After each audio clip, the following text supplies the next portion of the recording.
बेरोजगारी एक ऐसी स्थिति जब इंसान काम तो करना चाहे लेकिन उसको काम ना मिले। दोस्त, रिश्तेदार, परिवार, समाज इन सब की आंखों में खटकने लगे। बड़ी भीड़ में अपने आप को छोटा महसूस करने लगे। एक ऐसी खामोशी, मायूसी और चुप्पी जो 25 की उम्र के बाद ये पूछने पर होती हो, और भाई क्या कर रहा है आजकल। तब हमारे पास कोई जवाब नहीं होता।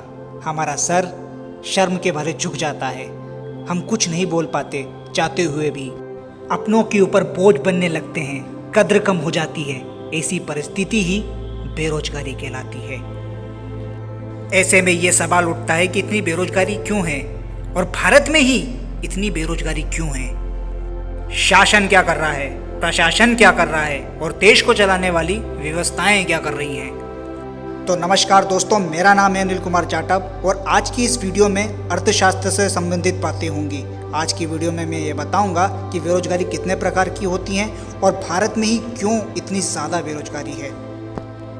बेरोजगारी को हम दो तरीके से समझ सकते हैं। एक होती है ग्रामीण बेरोजगारी और दूसरी होती है शहरी बेरोजगारी। तो आइए हम इसको समझते हैं। हमारे देश में 60 से 65% भी आबादी आज भी गाँव में निवास करती है, जिसकी वजह से हमें दो प्रमुख प्रकार की बेरोजगारी देखने को मिलती है। पहली है डिसगाइडेड बेरोजगारी, जिसे प्रचिंतित बेरोजगारी भी बोला जाता है या फिर इसे छुपी हुई बेरोजगारी के नाम से भी जानते हैं। दूसरी है मौसमी बेरोजगारी, जिसे सीजनल अनएम्प्लॉयमेंट कहा जाता है। डिसगाइडेड अनएम्प्लॉयमेंट में लोग दिखते ज़रूर हैं कि काम कर रहे हैं, लेकिन असल में उनकी तादाद ज़्यादा होती है। यानी कि कहीं पर अगर 10 की ज़रूरत होती है तो वहाँ पे 20 लोग काम कर रहे होते हैं। ऐसे में बाकी के बचे हुए 10 बेरोजगार ही कहलाते हैं, क्योंकि इससे प्रोडक्टिविटी पे कोई भी असर नहीं पड़ा। ऐसे में आपने देखा होगा, लोग काम करने के लिए खेतों में जाते हैं, लेकिन वो लोग काम कम बतियाते ज़्यादा हैं। दूसरे नंबर की ग्रामीण बेरोजगारी, जिसे मौसमी बेरोजगारी या सीजनल अनएम्प्लॉयमेंट के नाम से जाना जाता है। साल के 6-12 महीने तो काम चलता नहीं है। साल में 8 या 9 महीने काम चलता है गाँव के अंदर, यानी कि खेतों पर। बाकी के जो महीने बचते हैं उसमें वो लोग घर पे बैठे रहते हैं, तो वो भी एक प्रकार की बेरोजगारी ही कहलाती है। अब बात कर लेते हैं शहरी बेरोजगारी के ऊपर। शहरों में मुख्यतः दो प्रकार की बेरोजगारियां पाई जाती हैं। एक है इंडस्ट्रियल अनएम्प्लॉयमेंट, यानी कि उद्योगी बेरोजगारी, और दूसरी है एडुकेटेड अनएम्प्लॉयमेंट, जिसे शिक्षित बेरोजगारी के नाम से जाना जाता है। इंडस्ट्रियल अनएम्प्लॉयमेंट ऐसे लोग जो पुराने कारखानों में काम कर रहे थे, लेकिन चीज़ों के चलन में ना होने की वजह से वो कारखाने बंद हो गए।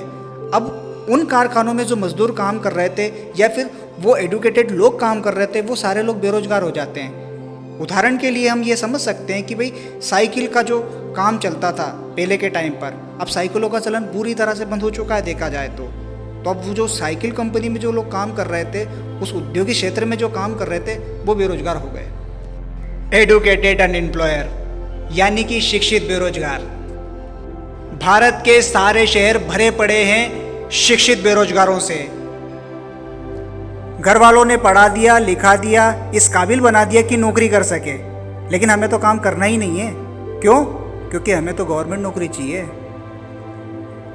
15 की उम्र कब 35 की हो जाती पता ही नहीं चलता और गवर्नमेंट की नौकरी मिलती ही नहीं है। ऐसे में बीच के जो साल तुमने काटे हैं वो बेरोजगारी के ही कहलाते हैं।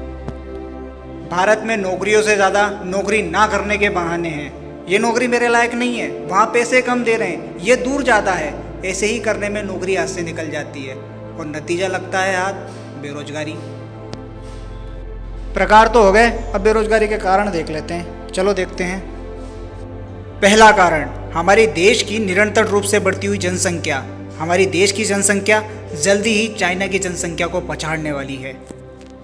जनसंख्या बढ़ जाने से संसाधन नहीं बढ़ जाते, संसाधन तो जितने थे उतने ही हैं। और जनसंख्या बढ़ने से हमारे भारत का क्षेत्रफल तो बढ़ा नहीं, जितना था उतना ही है। दूसरी वजह है हमारी सरकारें आती हैं जाती हैं, लेकिन जहाँ बेरोजगारी की बात आती है वहाँ सरकार की बोलती बंद हो जाती है। किसी भी सरकार ने बेरोजगारी को आज तक चुनावी मुद्दा नहीं बनाया। चुनावी मुद्दा बन जाता तो बात ही अलग होती। जहाँ चुनावी मुद्दा बना नहीं तो उस पर काम करने की तो बात ही छोड़ो, चाहे वो बीजेपी हो या कांग्रेस। तो आइए अब कुछ बातें मीडिया की भी कर लेते हैं। मीडिया को इतनी फुर्सत कहाँ कि वो बेरोजगारी के आंकड़े बताए। मीडिया को तो 15 अगस्त पे प्रधानमंत्री के संबोधन में बोले गए शब्दों को गिनना है, कौन सा शब्द कितनी बार बोला गया। कुछ हद तक हमारा एजुकेशन सिस्टम जिम्मेदार है, यानी हमारी शिक्षा प्रणाली। इसके बारे में मैं अलग से एक वीडियो में बात करूंगा। घर पे बैठकर मुफ्त के तलवे चाटने से तो अच्छा ही है कि हम कुछ काम करें। कुछ ना होने से होना बेहतर होता है।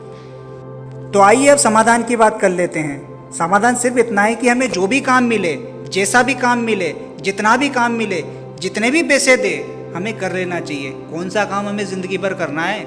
जब अच्छे काम मिले छोड़ देना, रोका किसने? हमारी किताबें भी बोलती हैं कि घर पे बैठा हुआ इंसान देश के लिए दायित्व के समान है, वही काम करता हुआ व्यक्ति देश के लिए संपत्ति है। फैसला आपके हाथ है। आपको देश का दायित्व बनना है या देश की संपत्ति बनना है। जय हिंद।